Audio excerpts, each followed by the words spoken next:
नमस्कार, ये all India radio के विदेश प्रसारण प्रभाग की हिंदी सेवा है। इंग्लैंड, पश्चिम यूरोप, दक्षिण पूर्व एशिया, पूर्वी अफ्रीका, मॉरिशस, पश्चिम एशियाई देशों और खाड़ी देशों के लिए लक्षित हिंदी सेवा के इस सोशल मीडिया कार्यक्रम में आप सभी का स्वागत है। पेश है ESD न्यूज मैगजीन।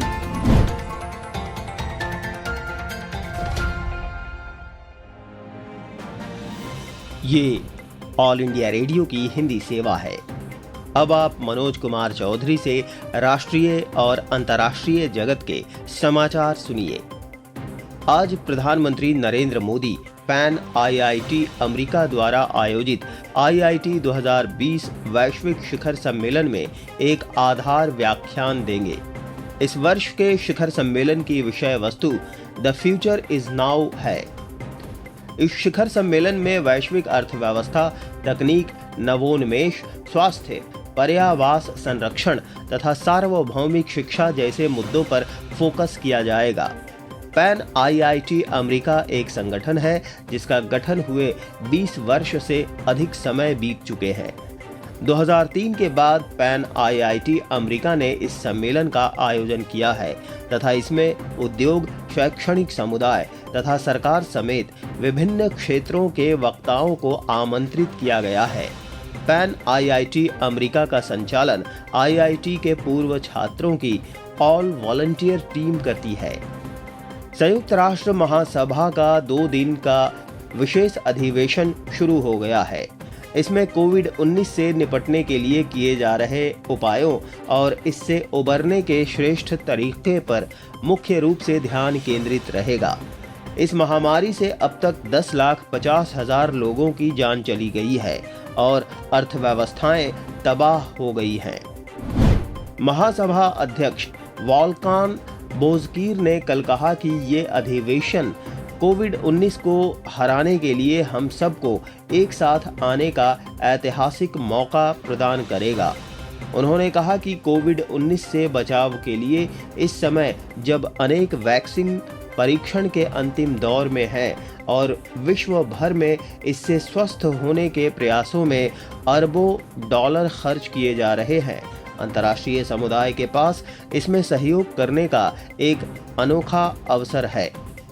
संयुक्त राष्ट्र महासचिव एंटोनियो गुतेरस ने आगाह किया है कि अगर टीके जल्द से जल्द स्वीकृत हो भी जाते हैं तो भी विश्व को कोविड-19 महामारी के बाद के प्रभावों से आने वाले दशकों तक जूझना पड़ेगा। संयुक्त राष्ट्र की महासभा में कोरोना वायरस महामारी पर आयोजित पहले सत्र में बोलते हुए कल गुतेरस ने त्वरित वैज्ञानिक प्रगति का अभिवादन किया, लेकिन उन्होंने आगाह किया कि टीकाकरण बीमारी से प्रभावित हो चुकी दुनिया के लिए एक रामबाण नहीं है। उन्होंने कहा कि टीका वर्षों नहीं बल्कि दशकों तक इससे होने वाली क्षति को समाप्त नहीं करेगा।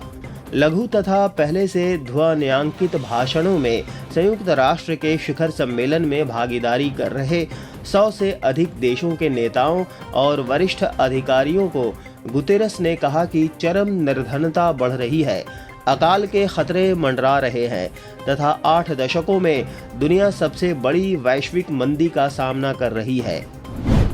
भारत ने कहा कि पाकिस्तान कुलभूषण जाधव मामले से संबंधित मुख्य मुद्दों पर प्रतिक्रिया दिखाने में असफल रहा है। इस मामले में अंतर्राष्ट्रीय अदालत के आदेशों के अनुसार एक प्रभावशाली समीक्षा तथा पुनर्विचार किए जाने की आवश्यकता है। गत संध्या को मीडिया के प्रश्नों का उत्तर देते हुए विदेश मंत्रालय के प्रवक्ता अनुराग श्रीवास्तव ने कहा कि पाकिस्तान अन्य कैदी के मामलों के साथ कुलभूषण जाधव के मामले को जोड़ने की कोशिश कर रहा है। उन्होंने कहा कि एक नियमित दूतावासीय अभ्यास के तहत एक भारतीय कैदी मोहम्मद इस्माइल की रिहाई तथा स्वदेश वापसी मामले में भारतीय उच्चायोग ने शाहनवाज नून का चयन किया है। मोहम्मद इस्माइल अपनी सजा पूरी कर चुका है, लेकिन वो अभी भी पाकिस्तान की जेल में बंद है। बृहस्पतिवार को विदेश मंत्री डॉक्टर एस जयशंकर ने डोमिनिकन गणराज्य के विदेश मंत्री रॉबर्टो अल्वारेज से वर्चुअल माध्यम से एक बातचीत की। उन्होंने बढ़ते व्यापार, बढ़ती क्षमता वर्धन तथा स्वास्थ्य पर प्रशिक्षण और कार्य तथा डिजिटल सहयोग पर चर्चाएं की। अमेरिकी राष्ट्रपति डोनाल्ड ट्रंप ने चीन की सत्तारूढ़ कम्युनिस्ट पार्टी के सदस्यों और उनके परिजनों के अमेरिका की यात्रा करने पर प्रतिबंध लगाने के लिए नए नियम जारी किए हैं। विदेश विभाग के प्रवक्ता के अनुसार तत्काल प्रभाव से लागू हुई नई नीति के अनुसार चीनी कम्युनिस्ट पार्टी के सदस्यों और उनके परिवार के लोगों को अमेरिका यात्रा के लिए 10 साल के बजाय केवल 1 महीने की अवधि के वीज़ा जारी किए जाएंगे। पार्टी के सदस्यों के वीज़ा अब सिर्फ एक बार आने जाने के लिए होंगे और उनसे पहले की तरह कई बार अमेरिका की यात्रा नहीं की जा सकेगी। प्रवक्ता ने कहा कि ये कदम अमेरिका की मौजूदा नीति के मद्देनज़र चीनी कम्युनिस्ट पार्टी के दुष्प्रभाव से राष्ट्र को बचाने के लिए अमेरिका सरकार के विनियामक उपायों और कानूनी कार्रवाई के रूप में उठाया गया है। प्रवक्ता ने ये भी कहा कि अमेरिकी आप्रवास और राष्ट्रीयता कानून के तहत विदेश विभाग अमेरिकी जीवन मूल्यों के विरुद्ध आचरण करने वाले व्यक्तियों के लिए वीज़ा की वैधता की अवधि सीमित कर सकता है। बांग्लादेश की प्रधानमंत्री शेख हसीना ने कहा है कि उनका देश 1971 में पाकिस्तान के किए अत्याचारों को कभी भूल नहीं सकता और उनका दर्द हमेशा बना रहेगा। कल शाम ढाका में अपने निवास पर पाकिस्तान के उच्चायुक्त अहमद सिद्दीकी के साथ मुलाकात के दौरान प्रधानमंत्री शेख हसीना ने ये टिप्पणी की। 1948 से 1971 तक की घटनाओं का जिक्र करते हुए उन्होंने कहा कि secrets documents of intelligence branch of father of the nation Bangabandhu Sheikh Mujibur Rahman नाम की पुस्तक के विभिन्न खंडों में इस काल के ऐतिहासिक तथ्यों को दिया गया है। भारत और चीन के बीच पश्चिमी सेक्टर में वास्तविक नियंत्रण रेखा पर संभावित टकराव वाले सभी संवेदनशील क्षेत्रों में शांति और सौहार्द बनाए रखने के लिए सैनिकों को पूरी तरह से पीछे हटाने के लिए राजनयिक और सैन्य स्तर पर बातचीत जारी है। विदेश मंत्रालय के प्रवक्ता अनुराग श्रीवास्तव ने मीडिया को बताया कि दोनों देश उचित समय पर शीर्ष कमांडर स्तर की दूसरे दौर की वार्ता पर सहमत हो गए हैं। उन्होंने कहा कि बातचीत का मुख्य मुद्दा ये है कि दोनों पक्ष वास्तविक नियंत्रण रेखा पर शांति बनाए रखने के लिए 1993 और 1996 में हुए समझौतों सहित सभी द्विपक्षीय समझौतों पर कड़ाई से अमल करें। उन्होंने कहा कि इसके लिए ज़रूरी है कि सीमा पर सैनिकों का जमावड़ा ना किया जाए और दोनों पक्ष वास्तविक नियंत्रण रेखा की वर्तमान स्थिति का सम्मान करें तथा कोई भी एक तरफा कार्रवाई ना करें। बांग्लादेश सरकार ने कॉक्स बाजार शरणार्थी शिविर से बड़ी संख्या में रोहिंग्याओं को भसानचार द्वीप में बनाए गए नए आश्रय स्थल पर भेजने का काम शुरू कर दिया है। आज सैकड़ों रोहिंग्या शरणार्थियों को कॉक्स बाजार से बसों के जरिए चट्टग्राम बंदरगाह भेजा गया, जहां से आगे उन्हें भसानचार द्वीप रवाना कर दिया जाएगा। शरणार्थी राहत और पुनर्वास कार्यालय के अतिरिक्त आयुक्त मोहम्मद शमसुद दुहा ने बताया कि शरणार्थी अपनी मर्जी से भसानचार द्वीप जाने को राजी हुए हैं। हालांकि दूसरी ओर संयुक्त राष्ट्र और अंतर्राष्ट्रीय मानवाधिकार संगठनों ने रोहिंग्या शरणार्थियों को भसानचार भेजने का विरोध किया है। उनका कहना है कि इस द्वीप में भूक्षरण, बाढ़ और चक्रवाती तूफान आने का खतरा बना रहता है। उनका मानना है कि शरणार्थियों के लिए द्वीप में की गई व्यवस्था का आकलन करने के बाद ही पुनर्वास का काम शुरू होना चाहिए। भारत और अमेरिका ने बौद्धिक संपदा अधिकार के क्षेत्र में परस्पर सहयोग के लिए एक समझौता ज्ञापन पर हस्ताक्षर किए हैं। इस पर वाणिज्य और उद्योग मंत्रालय के आंतरिक व्यापार और उद्योग संवर्धन परिषद तथा अमेरिका के वाणिज्य विभाग के पेटेंट और ट्रेडमार्क कार्यालय की ओर से हस्ताक्षर किए गए। केंद्रीय मंत्रिमंडल ने इस वर्ष 19 फरवरी को हुई बैठक में इसकी मंजूरी दी थी।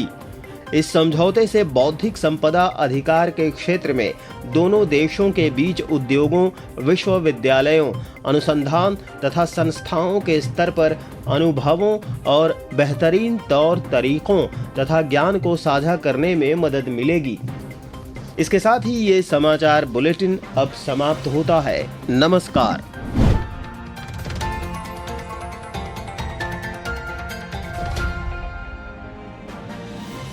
ऑल इंडिया रेडियो की ये हिंदी सेवा है। लीजिए अब सुनिए समाचार पत्रों से वाचक स्वर मुनीश शर्मा का। सरकार और किसानों के बीच चौथे दौर की वार्ता, ये अखबारों की बड़ी खबर है। पंजाब केसरी की सुर्खी है, जारी रहेगी बात। कृषि मंत्री ने कहा, सरकार का मन खुला है और एमएसपी से कोई छेड़छाड़ नहीं होगी। अगले दौर की वार्ता कल। कई बिंदुओं पर दोनों पक्षों में बनी सहमति। दैनिक जागरण सुप्रीम कोर्ट के हवाले से लिखता है, कोरोना काल में मास्क न लगाना दूसरों के मौलिक अधिकारों का हनन। सर्वोच्च न्यायालय ने कहा, सुरक्षित दूरी जैसे नियम भी कड़ाई से लागू किए जाएं। राजस्थान पत्रिका की सुर्खी है, देश में नए साल में कोरोना वैक्सीन। एम्स के निदेशक ने यह भी बताया कि इस साल के अंत तक मिल जाएगा इमरजेंसी अप्रूवल। जनवरी के पहले सप्ताह से शुरू हो जाएगा टीकाकरण। 5 से 10 साल तक मिलेगी सुरक्षा। 70 से 80 हजार लोगों को दी गई वैक्सीन, कोई साइड इफेक्ट नहीं। उधर जनसत्ता की खबर है, इंटरपोल ने विश्व की कानून प्रवर्तन एजेंसियों को आगाह किया कि अपराधी गिरोह बेच सकते हैं नकली टीके। अमर उजाला की सुर्खी है, सेवा क्षेत्र की गतिविधियों में दूसरे महीने भी तेजी। 9 महीने में पहली बार रोजगार कारोबार में हो रहा है सुधार और लॉकडाउन में राहत के बाद तेजी से बढ़ी है मांग।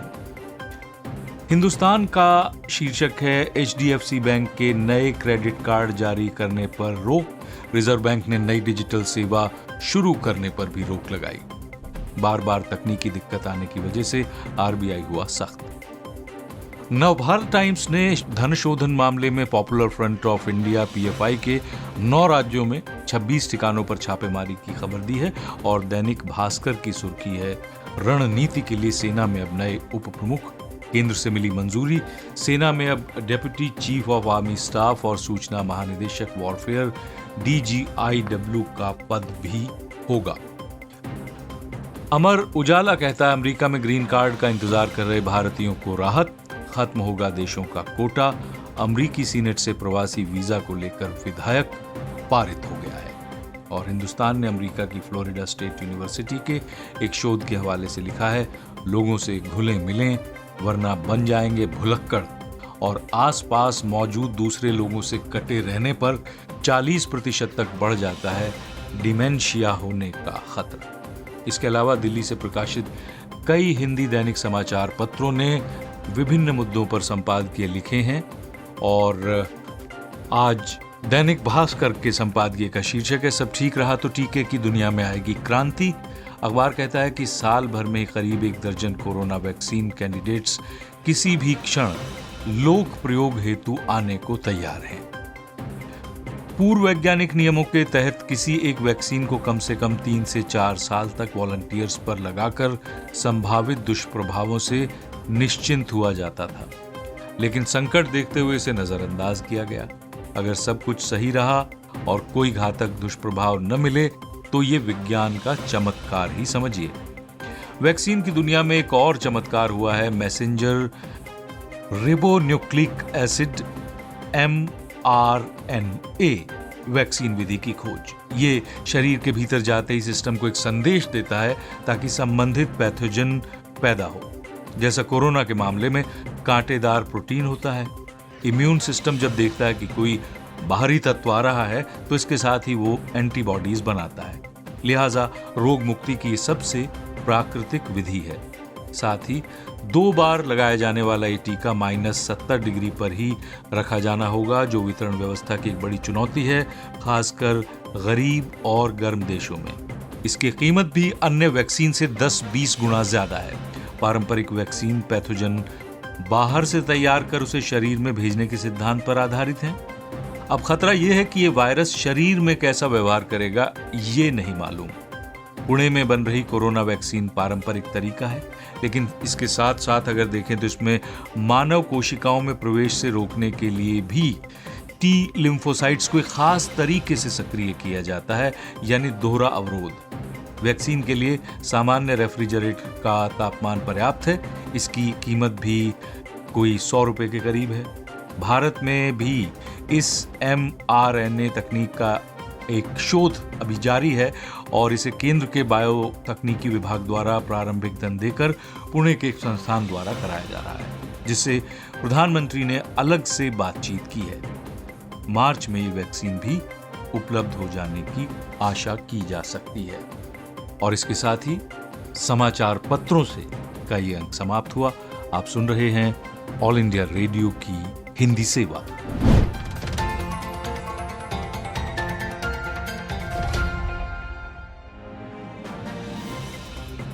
सामयिक वार्ता, विषय लॉकडाउन के बाद अर्थव्यवस्था में आए बदलाव।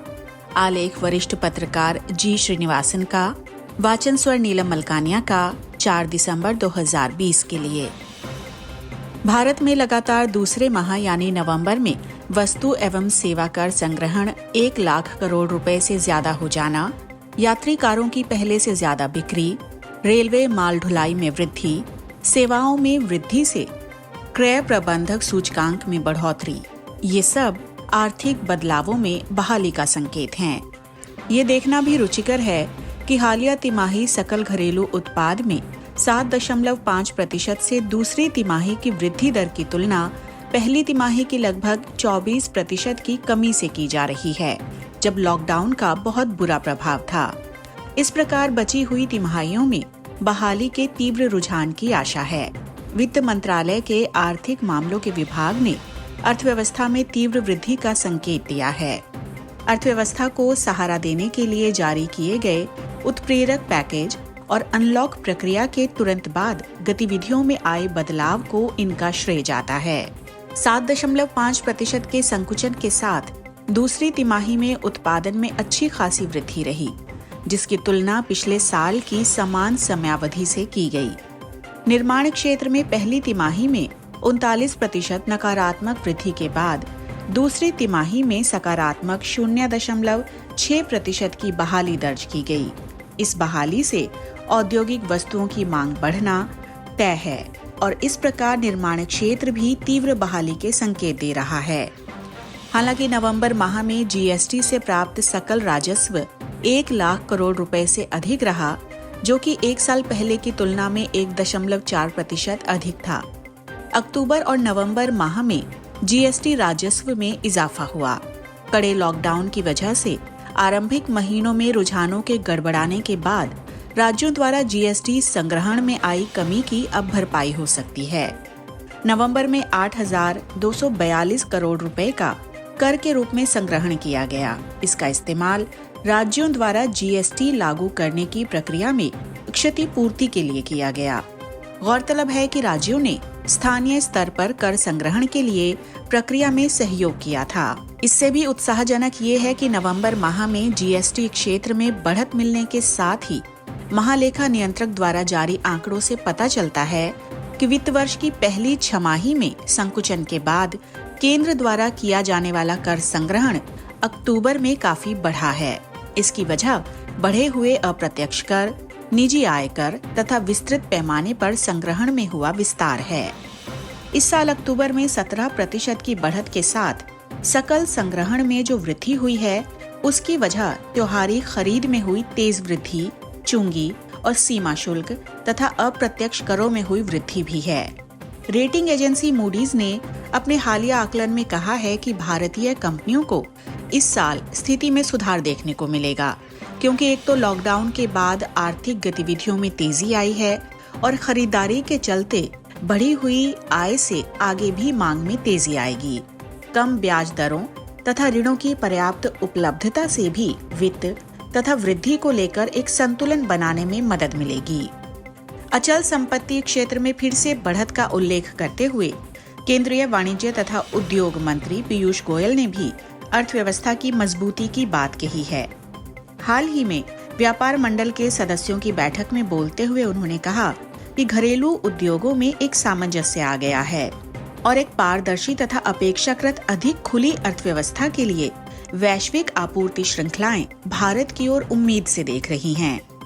लेकिन अभी भी कहीं-कहीं कमजोर मांग अर्थव्यवस्था पर बुरा प्रभाव डाल सकती है और अर्थशास्त्री इसके प्रति सचेत भी कर रहे हैं। इसलिए वे पर्यटन, यात्रा, भूमि बाजार तथा विकास के अन्य क्षेत्रों में मांग बढ़ाने से जुड़े उपाय करने की जरूरत पर बल दे रहे हैं।